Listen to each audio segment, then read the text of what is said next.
Hey, Megan. Morning, Mark. How are you? Very good, thanks. I'm Mark Schmitt. I'm the executive editor of the American Prospect magazine, and you are? Megan McArdle, the business and economics editor of The Atlantic. Okay, good to do this with you again. Yes, Did indeed. did you go to the White House Correspondents' Dinner this weekend? I did not. I went to a breakfast that my company gave for sponsors. Oh, I've heard about that. Yeah. Yes, that got written up, but I did not attend the actual breakfast. The actual dinner. The actual dinner. Yeah. We went to barbecues at Friends instead.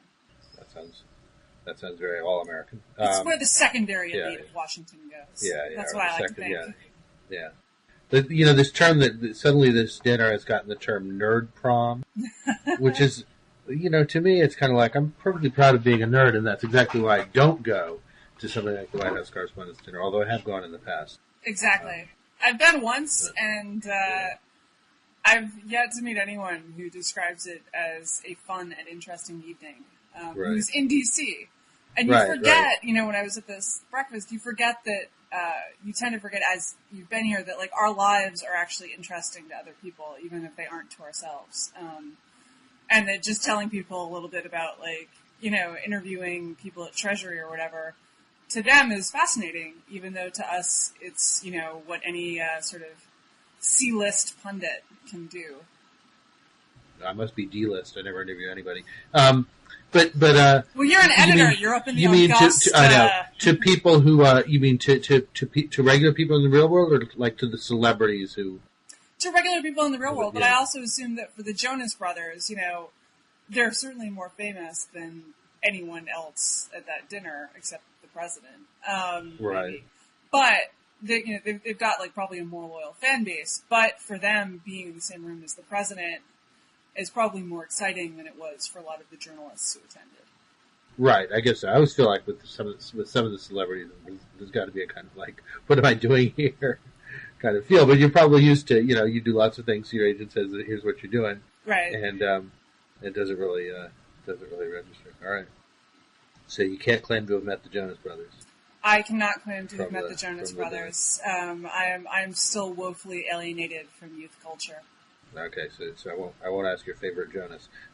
So what should we talk about today? You want to we're going to talk a little bit about the semi bomb in the car full of smoke in Times Square, which pulled Mayor Bloomberg away from the dinner. What do you make of this? From his own party. What I make of it is, I think we tend to jump from every, there are deranged and crazy people in this world. Some of them organize themselves in various ways. They do lots of crazy stuff. It's incredibly remarkable how the ratio of really amateurish things to the occasional hugely successful thing like Oklahoma City, right? Or hugely I don't know the word successful, something that I guess achieves what the people set out to do. And I think we often have a tendency, when we see the amateurish thing, we tend to immediately imagine, well, what could this worst case scenario look like? But I mean, it's as long as we have places where large numbers of people are going to gather, and as long as there are deranged people, there's going to be something. Some of those deranged people may be there may be some connection to international terrorism, and whether there is or isn't doesn't really matter. And people are out there, it's like when George Bush says, people are out there trying to kill us. Yeah, there are, and you just need a really, it's a tribute, I think, to the police force that's been built in New York City, which I think now has, in addition, obviously, to this, bomb squad with robots and all that stuff, has this amazing intelligence unit, which is probably one of the largest intelligence units in the world right now. So, they really have kept the city safe, and the other night is probably basically another example of that. Who knows what we'll actually find when they trace all the leads. Right. I think it's also a testament to New York City's incredible street vendor network, right? And as someone who in D.C. would like to see more street vendors and food carts around, I think that, we should note this is an incredibly important first-line defense against terrorism. And, you laugh, but in a way it is. Having people who are regularly standing there on the street, those are the kinds of people who are looking around them and notice what's wrong. Right. People who are transient don't notice so much. So right. Well, that's a classic. There are a lot of things that we learned about crime in the 80s and 90s that really are. So many people want to say, well, terrorism is a military issue; it's not a criminal issue. Well, so many of the things that we know about, a vibrant street life and people knowing who's who and community, the things that community policing can do by just paying attention to small oddity, small violations, not necessarily punishing small violations, but knowing who's up to what and who's not, who's doing something they shouldn't be doing, allows you to then catch things that are bigger, and street vendors are part of that. But I should say, I couldn't resist the temptation to crack a small joke. But I think you're right that we forget how hard it is to do these things, and especially how hard it is to do an attack when you don't have a broad base of support in the local population. And that goes, we don't know, this could be just a totally deranged lunatic who's got some weird grievance and he thinks that the Times Square street vendors are ruining his life. It could be someone who's a domestic terrorist, right or left. I assume right is more probable, but that's only because of who's president and also the Oklahoma City bomb, which I'm not sure tells you anything, right, about the broader capabilities of the movement. Or C, it could be international terrorism. But neither. Let's just say, in fairness, there hasn't really been left-wing violent terrorism in the United States since they blew up since the Weather Underground. Right. No, but in fairness, there also hadn't been right-wing violent terrorism in the United States until they blew up Oklahoma City. It's like it was an event that we now think of as being indicative of some broad trend, but it was. It's not right. That's not an argument I want to get deeply into. I don't think that the right is not the ordinary right is not responsible for right wing terrorism. Right. No. I'm not trying to get into this is a trend. It is. I'm just saying we don't know. It could be some lunatic left-wing group who decided that suddenly they hate America and need to share that by blowing up Times Square. You just don't know. But I think that what it tells you is that whether it's domestic terrorism, whether it's international terrorism, they don't have a broad base of support. And you think about even something like what Timothy McVeigh did. It's part law enforcement. It's now harder to get fertilizer, which is what Timothy McVeigh built his bomb out of. Right. And second of all, so what you need. Now, the British made it harder to get fertilizer in Northern Ireland, but what the Northern Irish had that the domestic terrorists here don't is a lot of angry farmers, right? Who are willing to divert some of their fertilizer, and if you get enough of those, you can divert enough to make a bomb. It takes quite a lot. Whereas here, you probably just don't have enough people who are going to divert unnoticeable amounts of fertilizer to you to allow you to amass enough to make a truck bomb. Similarly, for international terrorists or domestic, internationally focused terrorists, if that makes any sense. Mm-hmm. Those people don't have a big community here of people who are willing to help them assemble the ingredients for a major attack. And that's a good sign. In combination with policing making it hard to get those ingredients, obviously if you could buy C4 at a bodega, then it wouldn't be so hard. But I actually think the other kind of interesting thing is why don't they do, assuming we have a set number of wingnuts of whatever political international persuasion who want to attack the United States and terrorize its civilians, they don't do things that you could do with one guy. Right. And low tech. They don't replicate the DC sniper attacks, which are, he was caught by accident. They're pretty much totally impossible to defend against. They don't do things I can think of half a dozen other things that you could do that would require almost no ingredients and allow you to kill actually probably a fair number of people. But they don't do those things, and it's a sort of interesting market question of who, I assume that it's almost like an advertising thing, that, this sounds terrible, but you want to do attacks that attract donors and potential converts to your cause. And those things aren't going around and just shooting one person at whatever, or attacking a high school football game in Plano, Texas, even though those are totally undefended, right? No one's, it's 10,000 people there. You could totally blend in with the crowd. Right. The people from one team would think you were from the other team and vice versa, but no one does these things. And why don't they do them? I think it's in large part because for the domestics, right, they're not trying to attack football games in Plano. They're trying to make some sort of political statement about New York or the federal buildings or whatever. And in the case of the international people, like their donors have never heard of Plano, Texas. Right. And that's not, you need to strike out against the centers of American capitalist imperialism, which is New York and DC and LA or whatever. But they don't ever go after what are the abundant number of soft targets in the U.S. What do you think about that? Well, that's interesting. I mean, so many things do come down to problems of donors. I'm familiar with those myself.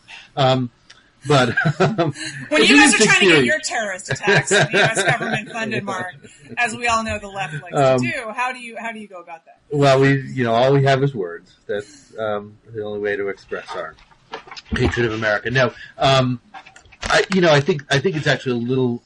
I think that's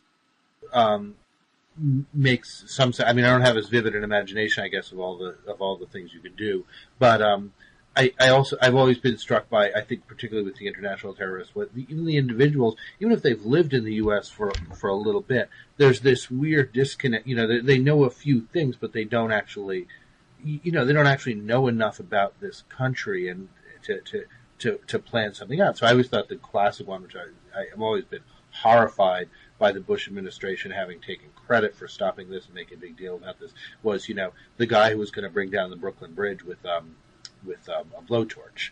He's gonna get the cable or whatever you use to cut cables. He was gonna climb up there and get the cables one by one until the whole thing fell into the East River, which is kind of like, they had a plan and they were talking about it, and it's part of the legend of the things that the administration stopped, and you're just not really going to pull that one off. I never heard of that attack. I'm not surprised that the Bush administration tried to take credit for foiling it. But, they made a big deal of it. It was actually right at the moment when when would this have been 2003, 2004, when the memo when it came out about the memo that had essentially warned Bush about airplane attacks, and it was almost like every time something like that came up, there was always something released as a diversion. So it's like terrorists tried to attack Brooklyn Bridge was released. I remember, I was living in New York then. My daughter was like 2, I guess, and used to play in the playground right under Brooklyn Bridge. And I remember thinking, if this is bullshit, I'm going to be furious. And of course it was bull. It was basically people who'd never been anywhere near the Brooklyn Bridge scheming about how they were going to bring it down. Wow. So I guess, a lot of those things have made me feel like it's really important to maintain the sanity of the distinction between things that people want to do and, would, given all the capacity in the world, they probably would do, but can't, and the more limited number of real and profound threats, which obviously are things like nuclear proliferation and loose nuclear materials, as well as, the ability of people to coordinate really, really large scale things, which seems to me, it seems like we've built up a lot of that capacity. Well, I remember actually the thing that in New York everyone was paranoid about was the water. People were going to try to poison the reservoir up in Croton, yeah. Right, and you get these lengthy discussions of how isolated it was. And my dad, as it happens, was the EPA commissioner of New York in the 80s. Mm-hmm. And so I asked him about this. I was totally freaked out. I was like, oh my God, what's going to happen when they poison our water supply? And he was like, we looked into this. And yes, it is isolated, but even in Croton, someone would notice the fleet of, 80 to 100 tanker trucks that would be required to pull up and dump this thing. Right. And similarly, like stealing nuclear waste, apparently, they have the repurposed nuclear waste that's going to, this was a big paranoid thing on the trains, that someone was going to hijack a train. It was like, even in isolated areas, people would notice the 20 or so cranes you would need to get up to the 30-ton concrete blocks that this stuff is encased in, and then cart it off somewhere. It would not go unremarked, even in a fairly isolated area. Right. Although it would make a decent script.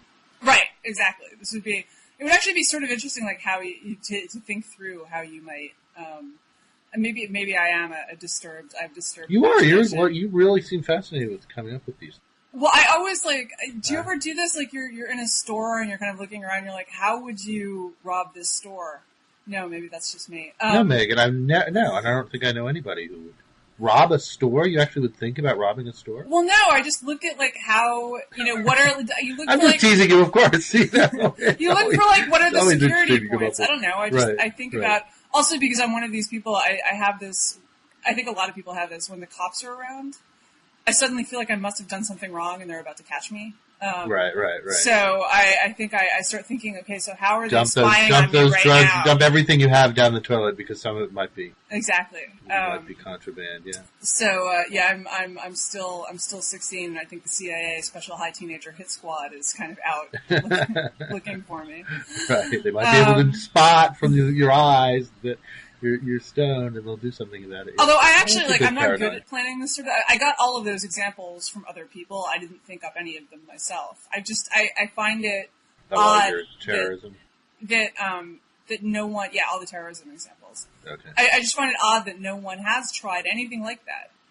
Right. There have been they all want to do bombs. Right. It's hard to find character actors because everyone wants to be a lead role or whatever. They all want to do bombs. No one's looking at all of the other. Right. So other news of the week, the Goldman hearings. Apparently, we both watched it. We did, and that was the one of the larger investments of time I've put into the financial regulatory thing, and I definitely felt like it wasn't the best use of my time if I'm actually trying to really understand the appropriate reforms and things like that. But it was pretty interesting. What did you think? I thought, no one was going to say anything that surprised us. It's political theater. It's there so that Carl Levin can be televised yelling at investment bankers, and Claire McCaskill can rant about investment bankers, and that's the point of it. If these guys really wanted to learn about a derivatives trade, they would go into a room for 3 weeks with no cameras on them at all because they're going to look stupid as they ask questions they don't understand the answers to. They would get a bunch of finance professors who would first lead them through derivatives theory, and then they would bring in the bankers. They would bring in banking advisors who would tell them how that market had worked, and they would finally get the bankers to walk them through the trade, right? Right. But that's completely not how they did it. What they did was ask, and it's actually, Chris Beam had a great quote where he said of Slate, he said, congressional hearings are where dumb people try to look smart and smart people try to look stupid. Right. And that was definitely on display where you had Carl Levin pretending that he didn't understand the difference between a total short position and a net short position, which I certainly hope he understands. And Lloyd Blankfein pretending that he didn't know how much money he made last year. I mean, it was just... Right. So it was, I don't know. At the end, you're just kind of left with, why did I watch that? Right. Well, I have to say, I've felt every time I've watched one of these, grand hearings, and I think this even goes back to when they dragged all the tobacco executives up before Waxman's committee, I guess probably 15 years ago or so. I always wind up, and even though I'm, I like senators, I'm sympathetic, and I think those guys are bad, but I always wind up more sympathetic to those witnesses as they have to sit there and listen to people like Claire McCaskill trying to explain their business to them in ways that don't make any sense. And yet at the same time, and they were restrained, and obviously they're kind of going crazy, sitting there saying these people don't actually have any idea what we actually do, and yet. It's also true that if you got in, sometimes a little bit of, being just on the surface kind of keeps a little bit of clarity about what exactly happened. Yes, you could get in and you could understand every nuance of this, or you could really basically understand the complicated position that a huge and complicated investment bank like Goldman creates for investors at all levels when they're obviously on both sides of almost any kind of trade. Although, it wound up being a total distraction from what you really want to know is exactly what happened in that, pulse, in that particular Paulson trade, in the particular abacus structure. That was the problem, somewhere in there may or may not have been a real violation of the law or of, your responsibility to your clients, and that's it. Not the bigger fact that that at a certain point you needed to change your your level of risk exposure to the mortgage. Right. Crap. I mean, I think the problem is that what you and I want is to make these bankers walk us through the trade, right? Because that's the stuff we already know that Claire McCaskill really doesn't like investment bankers and likes to be televised yelling at them. And so This is not new information for us. And so what we wanted was like, okay, do it step by step, walk me through the trade, tell me how it happened, tell me a lot of it. We got almost no new information about this deal, right? It was all like, Carl Levin, I have this incredibly damning email that sounds terrible. I'm now going to read it. What would you like to say about it? And then people would say, well, you're taking that out of context, and maybe they are. I don't have the email. So it wasn't informational for us. But I have to say, you mentioned Claire McCaskill, and I kind of liked her because she didn't bother trying to look smart, right? She just started yelling at them and calling them. I mean, she had this great funny line where she was like, so what was the vig? Where she's basically comparing them to loan sharks, which is not actually accurate. Given, this is a giant German financial institution. This is not like some poor guy who got in a little over his head with his gambling days. You mean the customer, the purchaser. The purchaser of this stuff is not someone that it's easy to feel sorry for. Because, like, at the very least, now I am not on the side of, like, Goldman did nothing wrong. I don't know the answer. This really just revolves around what a material fact is and whether or not there's now a he said, she said about whether or not they did disclose this or not. Some of the people are saying, yes, we told ACA exactly what we were planning to do. And they apparently were too stupid to understand what we were saying. But, like, at the very least, you're dealing with Paulson, who at this point is a known bear. Oh, the official fiancé is coming down the stairs. That's a debut from Peter a cameo from Peter Suderman of Reason. Also, Blogging Heads regular. I'm not able to see him, but we'll see him later. He's sorry. I had to film. We have some plumbing issues, so I had to film by our doorway, lest water start pouring through the ceiling onto the camera. And our plan of having one of your plumbers come on as the Joe the Plumber. Yes, unfortunately, he left early. He was unable to stay. He had other plumbing issues to save for America. Actual plumbers work at being plumbers. Yes, it's funnily enough. Rather than fourth-rate celebrities. He did not have time to pursue his dream of being a media celebrity. But so, like, I don't know whether Goldman did nothing wrong or anything wrong or not. ACA seems to have been, at the very least, sort of criminally stupid in dealing with someone who was known to be short the market. Already, who was known to be very bearish in the housing market, and the fact that they thought somehow that he had... I mean, I think they just made a stupid bet, and they're, like, it's very possible is that they made a stupid bet, and they're now trying to cover up by saying, well, we had no idea that... Because the security would not have actually performed any better if they'd chosen all of it. The trash they put in there also went completely, off the cliff, along with the rest of the subprime market. But that doesn't matter, because Goldman still has to disclose material facts for the same reason that you can't, if someone jumps out of a 10-story window, you're not allowed to, like, look out the window of the 5th floor and shoot him just because he's already going to die. You have this, like... you do come up with crazy stuff. That is a well-known moral philosophy example. Is it, like, can you shoot someone who is already obviously going to die just for fun? And the answer is no, you can't. And similarly, you can't just... Not to mention the pure skill involved in that exercise. But there is that, but I feel like there are many hunters. If you can hit a moving deer, you can probably hit someone falling out of a window, but it would be morally reprehensible to do so, even though you're not changing the outcome. And similarly, even though it wouldn't have changed the outcome, if this was indeed a material fact and they indeed failed to disclose it, then it's a problem even if ACA would have done just as badly with whatever trash they decided to put in the security instead of the stuff Paulson picked. So, like, I think that... but this is all the stuff that you and I wanted to hear. But that's not what the senators wanted to hear, because first of all, like, that's never going to end up on cable news. Right, because it's too hard to explain. Like, I just did, like, 5 minutes of backstory, and we still haven't even really touched sort of the facts at hand. And so that was never going to be the focus of the hearing, because no one except you and me watches C-SPAN. The whole purpose of this exercise is to get a 10 to 30 second clip that can air on cable news. And that's the stuff where Claire McCaskill going off and just yelling about being loan sharks and gambling and the vig, that's the stuff that plays well on television. So I think, like, I can't... And the only interesting thing, actually, to me, was that Goldman appeared to want to be seen being beaten up.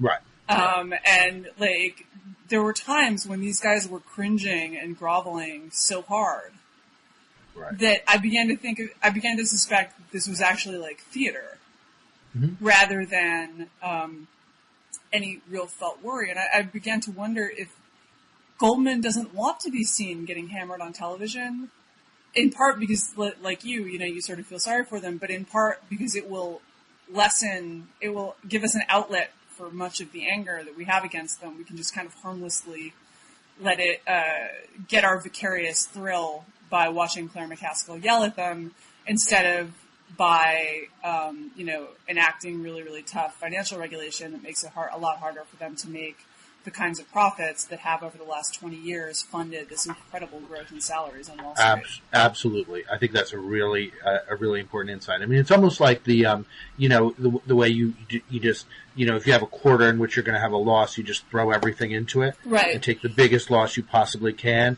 And then you just, restart from there and you start to show profits and a big turnaround. I think kind of personalizing it.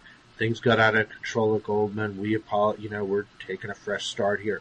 Is a really great way of diverting any larger change about the larger process of addressing the things that don't ever change, that never really change, and finding some real solution. I think that's a very good insight, and I think that's kind of the new PR strategy that some of these companies have kind of grown. It's an interesting challenge for Goldman because I think so much of their, so much of what Goldman is about was this reputation that there was something different from Goldman, and obviously everybody knows Bear Stearns and Merrill Lynch are just a bunch basically glorified boiler rooms, but Goldman is Goldman, and they lost that, and they have to sort of let it all go and then build it back up. Maybe I'm not even sure that their reputation with their customers. That's entirely true. Goldman is thought of as being very smart, but I'm not sure they were ever thought of as being particularly honest. There's an honorable, there's a sort of public service ethic, and but I think that's I don't think anybody's honest. I mean, honesty is not, you do what you can. But I think that's more true for people off Wall Street, right? Because especially Paulson on the Republican side, but a lot of people on the Democratic side. Like Rubin and there are a lot of Goldman alumni around, and I think that because I think Republicans care less. So I think that for Democrats they thought of look at all of these great guys who are coming and helping our administration. There must be something special about this firm that's different from something like Merrill Lynch, which doesn't send a lot of people into the policy world. And I believe also leans Republican, but I could be wrong about that. That's a totally weird. I think it does slightly. Or did, rather, now back in terms of aggregate donations, right. In terms of aggregate donations, I think it lent much more Republican than Goldman did, which I believe tipped slightly Democrat. And so people thought of it as being different. And I don't think I ever thought of it as being different. I thought of them as being a bunch of investment bankers, maybe smarter. They certainly have a different culture than something like Morgan Stanley. And you can feel it when you just interview with people and how they talk about where they work. But I don't know that I thought of that culture as being more honorable, more public service focused, or any of the rest of it. I just thought of it as being different. And I don't know that anyone on Wall Street thought of them as being more honorable. But I do think that because they'd gotten so entwined with the policy apparatus, a lot of people in Washington on both sides of the aisle did. And I think that's gone. Right. Which may just be a matter of you tend to know people who've come from Goldman. Exactly. And so you think of them as they're kind of our guys. Not like the rest of those alien people who are up on Wall Street. Right. Well, and they also have that, they kind of fit perfectly into the super meritocratic culture, which you'll find some of on the Hill too, a real obsession with places like McKinsey and Goldman and Skadden, and there are places that just kind of have staked out that position as after you've gone to Harvard and you've gone to Harvard Law School, here are the 5 places you want to wind up. Right. And I mean, to be fair, like in business school, it is also true that like the three consulting firms everyone wants to work for, BCG, McKinsey, and Boston Consulting, and Bain. Sorry, BCG is Boston Consulting, and in investment banking, it was Goldman and Morgan Stanley, and then sort of depended on who would say the third big one that Merrill Lynch was often the other one in the top three, and those were the big ones that you wanted to work for. But only Goldman and McKinsey had this kind of, in the same way that like only Skadden had this in the law firms, like they had this special place in the policy firmament. And I think it's really healthy in a couple of ways that hopefully has been undermined. I don't know that it has been. There's still a whole lot of Goldman wandering around. But first of all, the vision that they were different, like they're not. They're investment bankers. Like anyone who goes into that job is phenomenally focused on acquiring money and status. I don't care who they are. Like you have to be. No one goes into this job for fun. Right. Well, there is a cultural difference between bankers and traders, and that the balance between bankers and traders in the power structure of a firm can have different. But even on the banking side, no one goes into this unless they care about status and money and power a lot. You do not get to the top of that firm. The way that you get to the top of an investment banking group is that you work 80 to 100 hours a week for years. First you get into, you work before business school, you get into business school, you've punched every clock, you've done superlatively well at every academic exercise because you're obsessive compulsive and you're totally driven by playing by the rules and like racking up as many scout badges as you can. And then you get in and you work 80 to 100 hour weeks for 7 years, and then maybe you make MD and you've made it. But that's how you get there. You don't get there any other way than by like not caring about anything outside of getting to the top of this firm because you don't have time for it. You don't have time for your family. You don't have time for like hobbies. You have time to go to work, come home, and have an awesome vacation place in the Hamptons. And like and people forgot that like anyone, I don't care where they are now, that's how they got there in the first place, was they spent their entire life devoted to making money for their firm. And so like that is a very healthy thing to remember. And the idea that Goldman and Skadden and McKinsey and so forth are special made people think that like they were somehow less self-interested than the other people from the other firms, and they aren't. Right. Even if they are, even if they don't know that they're doing it. And I actually think this is really often very true. Journalists, for example, about the First Amendment, right? Now, I also am a First Amendment absolutist, et cetera, et cetera. But journalists forget there is a hefty dose of self-interest in everything that we say about the First Amendment. And their opinions about the First Amendment tend to match their self-interest. Things like, yes, I think it is totally legitimate to cut down corporate speech unless it belongs to a newspaper. It doesn't really make a lot of sense, sort of theoretically, but it makes total sense if you were a journalist.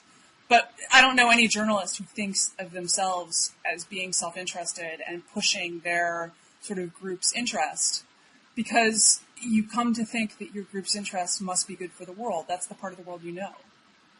And you can see all of the ways in which it would be bad for the world if your group's self-interest were punished and so forth. And sometimes you're even right. I'm not saying journalists are wrong about this, but that your group's interests tend to be, especially in a job that is as absorbing as investment banking or journalism, you just come to think that what is in your interest is also in the interest of the public.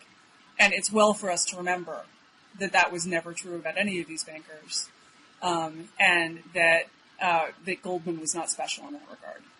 Right. Well, I mean, you took an interesting detour, but sorry. No, that's all right. I mean, I don't. I'm not quite taking that bait because I think I'm actually a bit of a First Amendment absolutist who also thinks that corporations do have, a fundamental presumption of free expression, which I think can be limited, to the extent it's justifiable as individuals can be. But I think I was kind of going in a different direction, which is I think we tend to look at these corporate dramas, and there's a tendency in the press and the public to sort of put a kind of moral, a kind of moral mask over them and try to talk about who's a good guy and who's a bad guy, and suddenly somebody who you thought was for some reason you thought was a good guy in some way turns out to be something else. I mean, the same, British Petroleum was all about reputation, and all of it, and now that also lies in tatters, as it should have after that oil field explosion in Texas a couple of years ago.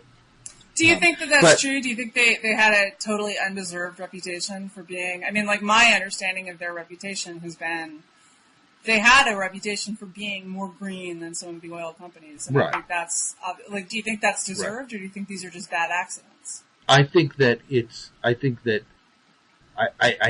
know. I think there's a lot that we all have to learn about, and we'll learn about what leads into something like that. I mean, obviously, there can be one. We shouldn't be doing any stuff like this. They obviously put a lot of effort into creating that impression of being beyond petroleum and all that. And I'm sure there was a lot of investment and a lot of carbon offsets and a lot of God knows what. But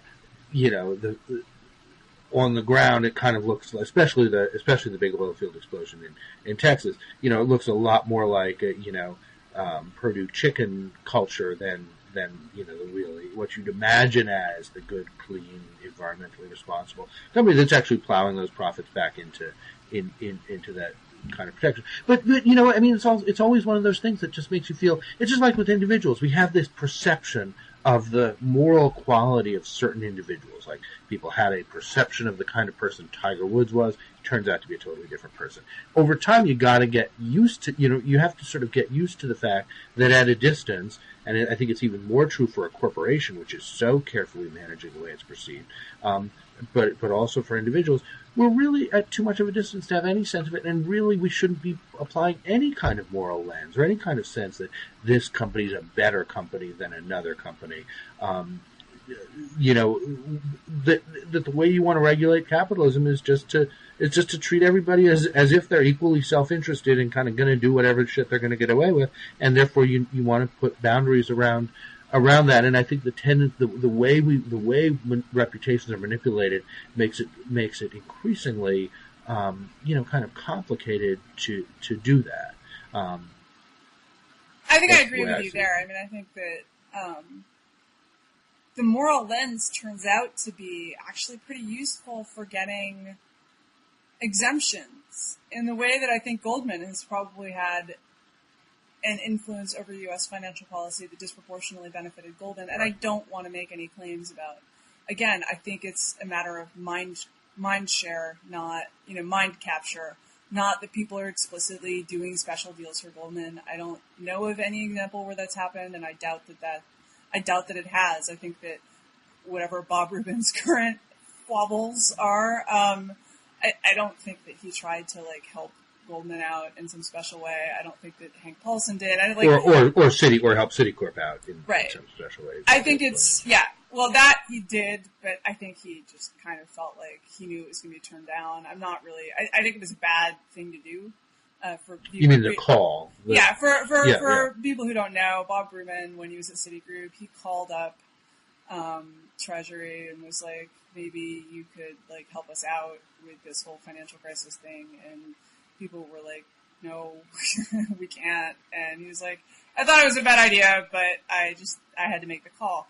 And yes, it wasn't a good idea, but I also think he knew it was going to be turned down, so it's hard to say that they wanted him to make the call, he made the call. Right. The more interesting question is whether you would say in mastermind in both blocking the regulation of derivatives when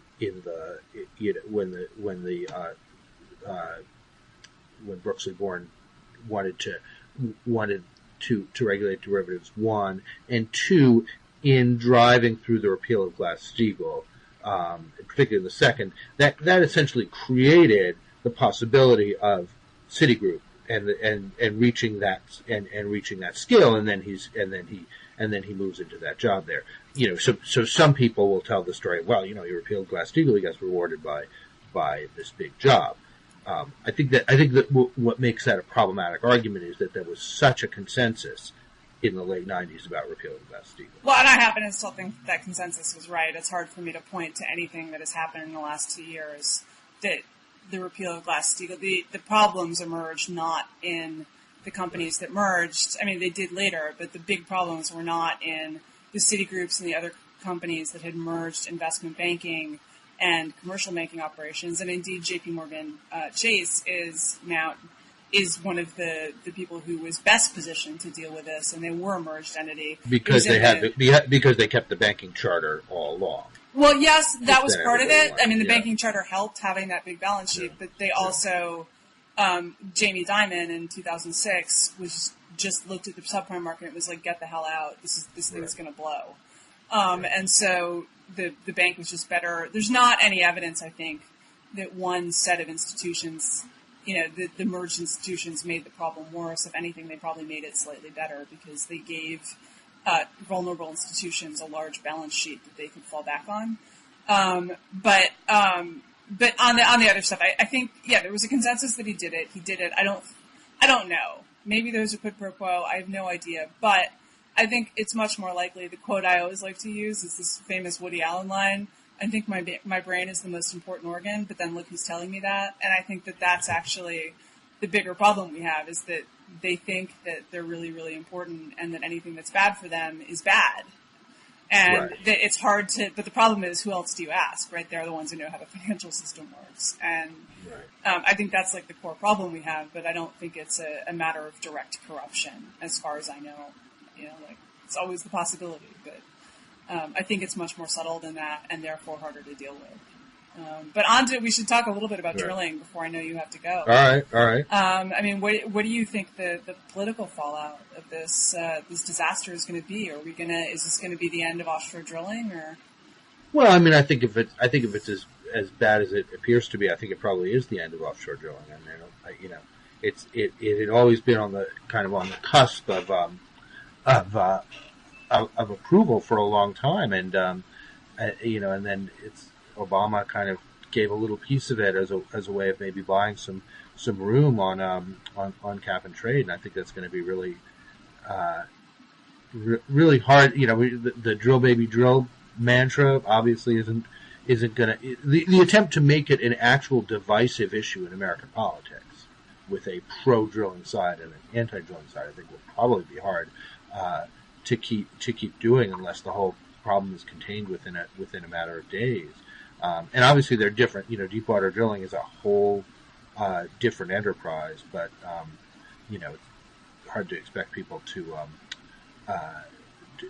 keep those distinctions in mind. I mean, it's a huge environmental tragedy. And then of course in a sense, obviously that increases the pressure to move towards other energy sources. And maybe it's one of those moments like I think when I was a little kid, there was the big Santa Barbara oil spill, which really is those things kind of create those galvanizing moments where people think about the environment in different ways. I mean, that's the long-term politics of it. Short-term is really going to be a question of, it does become a story of how quickly the administration responded. But I don't think we know that answer yet. Yeah, I think I'm interested to see. I mean, it's a huge tragedy. I was listening on NPR.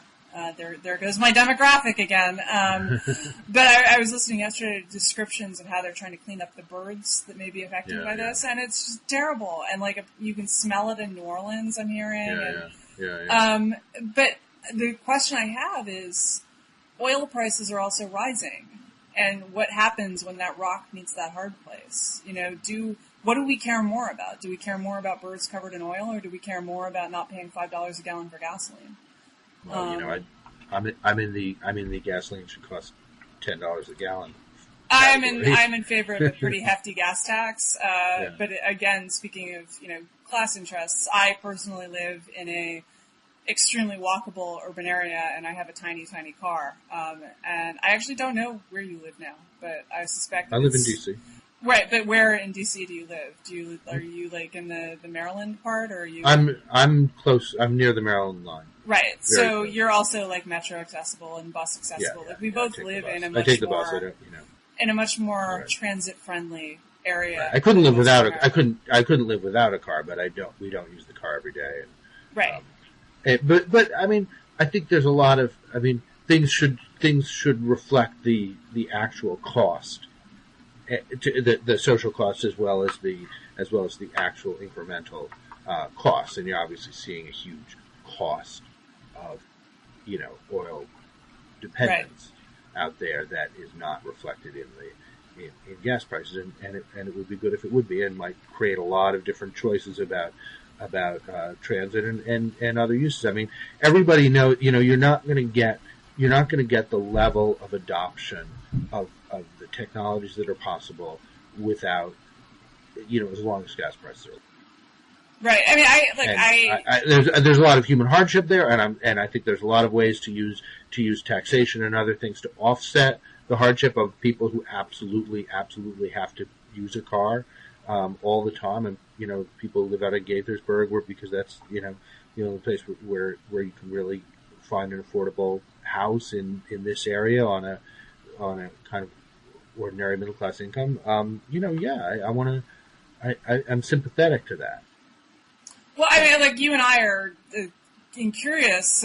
We've been basically agreeing with each other the whole video. It's I know boring, something must have changed. Well, let's I agree with you that I think the gas should cost more. It should reflect all of the negative externalities. It should reflect the global warming problem. It should reflect our defense costs. Right. The fact that the Middle East is this key area that we continue to be heavily involved in because, economically it's incredibly important to us. It should reflect the environmental costs, like those birds, which are, that's a real cost. And the people in New Orleans who are stifling after everything else they've gone through, stifling under this horrible smell. So I think that's absolutely correct. The only question I have is politically. How do you, I can also think of ways to abate it, even by, for example, define areas of really sparse population and say that if you're in that area, then, the gas tax is rebated, or it doesn't apply at gas stations in areas that have fewer than one person per square mile or something.